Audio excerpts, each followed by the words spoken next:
¿Sabías que TikTok puede silenciar tu vídeo incluso después de haberlo editado perfectamente? La música te ayuda a mejorar el alcance de tus vídeos utilizando audios virales o la canción perfecta para contar tu historia. Pero si usas música con copyright sin permiso, tu contenido puede caer en picado.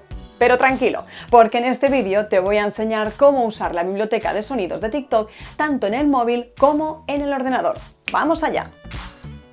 Para añadir música a tu TikTok desde el móvil, simplemente clica en el icono más para seleccionar un vídeo de tu galería o grabar desde cero tu TikTok.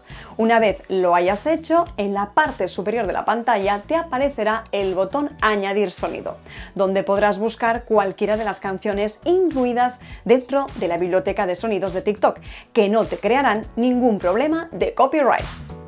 Una vez seleccionada la música, podrás modificar el volumen de esta y del vídeo original clicando en el apartado Volumen de la barra de iconos de la derecha.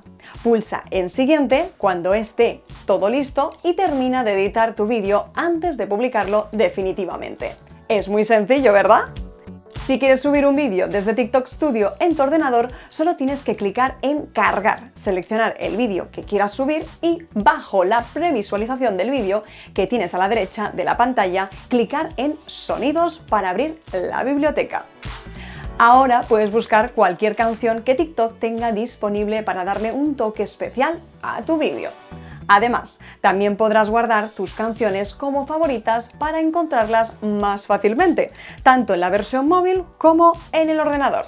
Clica en Guardar cuando hayas escogido la canción y continúa editando el TikTok antes de publicarlo. Con la biblioteca de sonidos de TikTok no solo evitas problemas de copyright, sino que puedes aprovechar audios en tendencia para aumentar el alcance y mejorar el rendimiento de tus vídeos.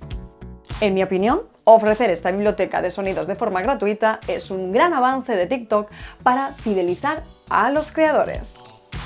¿Has probado ya esta función?